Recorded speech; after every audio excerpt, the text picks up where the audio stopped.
I could have had any car in the world I wanted, but this car was sitting here and at home, and it was just, I felt basically I loved the car. It's big, it's big and roomy.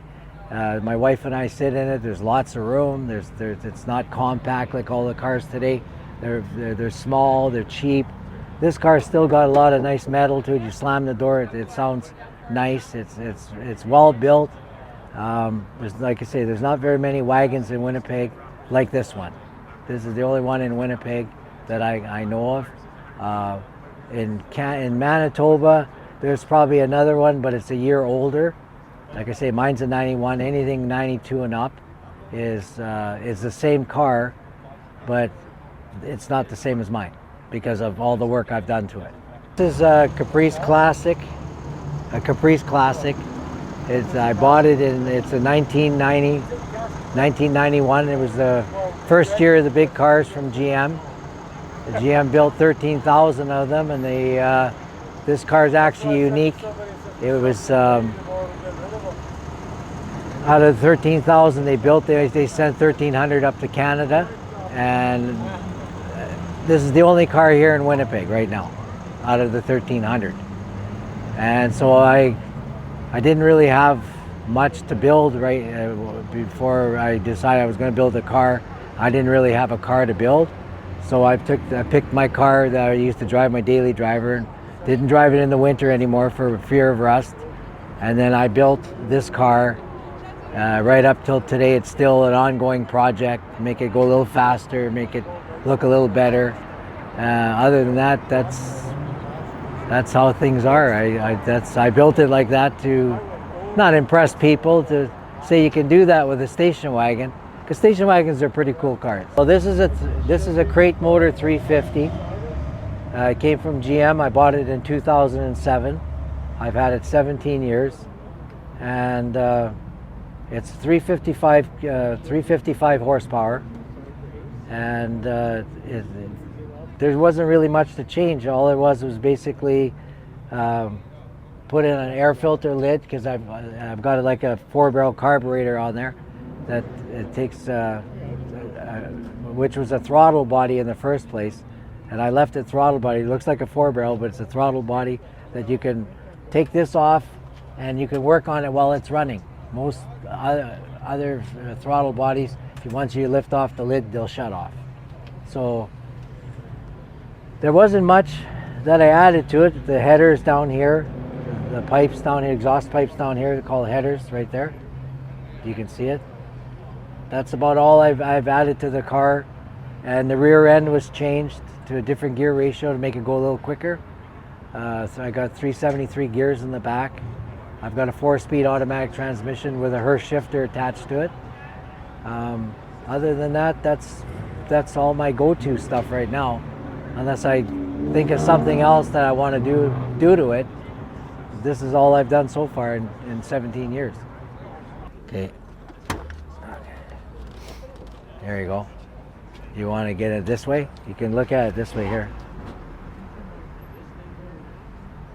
These seats were a gift from a friend of mine in San Antonio, Texas.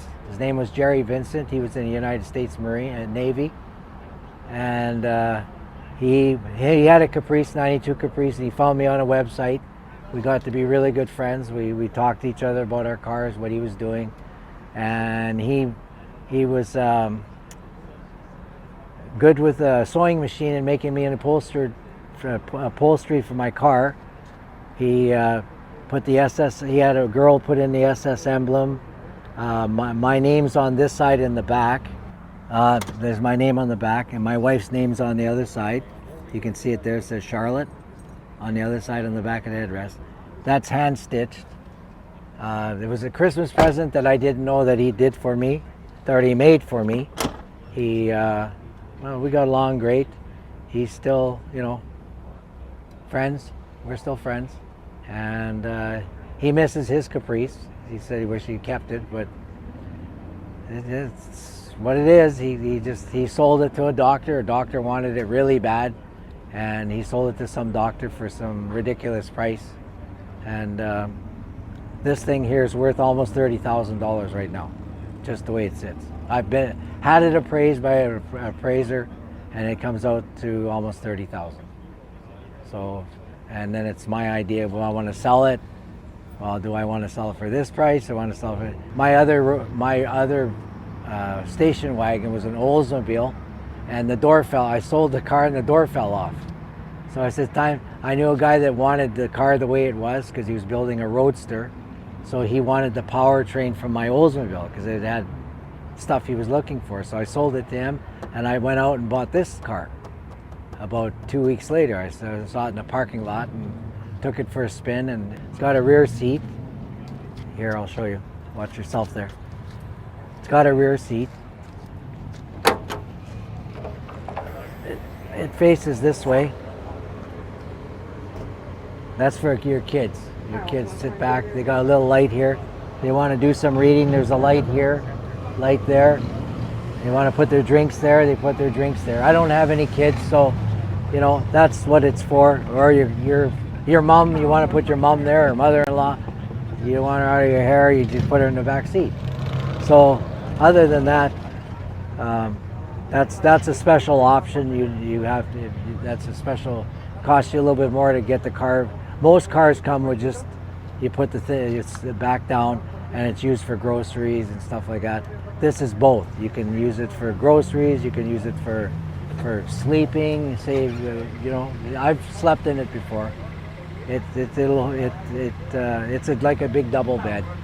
I used to kid my wife. We have walkie-talkies to talk to each other because it's so big inside. Yeah, very roomy. Very roomy. Well, it's big enough to, like, when I first bought it, it was big, and it was bigger than the way I see it now. Because when you first get in this thing, most cars weren't built that big, but back in the 60s they were. Like when I was a kid, station wagons were big cars. You know, they could hold a lot of babies and kids and groceries and whatever.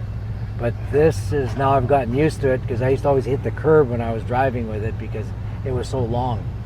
So I'd never clear the corner all the time. I always skid the tires on there.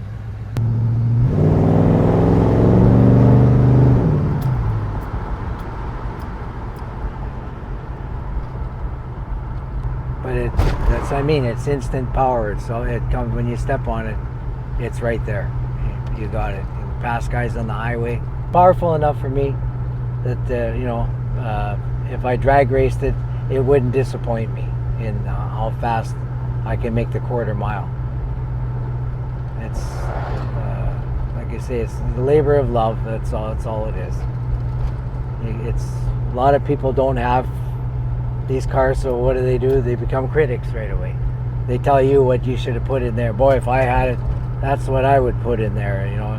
Well, first of all, you got to have the money and the knowledge to do it.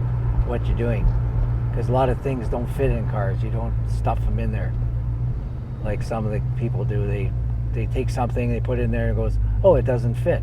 I could have told you that. Exactly. There's no planning. It's like any hobby. It doesn't matter what kind of hobby you get into. I used to be into cameras and stuff like that, astronomy, telescopes. Every hobby costs money. Doesn't matter what it is. It's gonna cost you.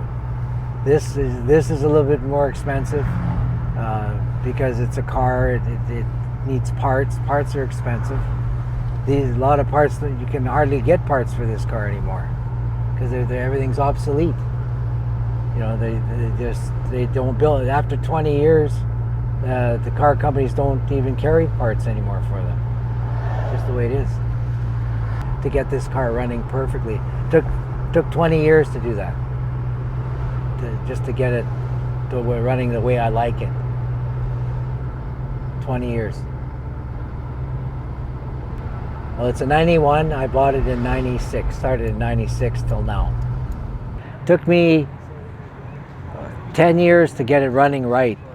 I mean, it ran good when I first got it, but there wasn't enough power for me to say I wanted the power to have. So I went out and bought a GM crate motor, stuck it in there. My mechanic helped me put it in, and we worked together in the car for 7 years, right up till last week. Sometimes it's a couple hours, sometimes it's 10 minutes, sometimes it's just a thought. You know, you got a thought, you do You go, oh yeah, I should do it that way, you know, because it's different. I want something unique. So everything you do to the car, you make it unique compared to the other cars. You know, like this is the same body style as this car. It's all it is. It's a Cadillac. This is a Caprice. It's the same car. You can fit the same, other than the engine, you can fit all the parts you need, like door handles, all this stuff, all the same. So you just go looking for them in a junkyard, you know, to take a day off from work or whatever you want to do. You go to the junkyard, you buy parts to fix your car up. You know, I was just put in by an international magazine here, right there, on that decal. This decal right here. ChevyHardcore.com. I'm in an international magazine in the United States with my car because it's unique. They called me out of the clear blue. I don't know where they got a hold of somebody to call me, and they wrote an article on me in the magazine. I could have built any kind of car I wanted, but because I was on the railroad and I spent a lot of time on the railroad, and I was never home. I was home at different hours a day. Not everybody's available. So other than my schedule, a lot of people couldn't do my schedule. So that's why I picked this car, because it was already done. All I needed to do is put in all the good stuff. That's it. That's what kept this car going, was because my friends came over to give me a hand to fix it up and do what you see now.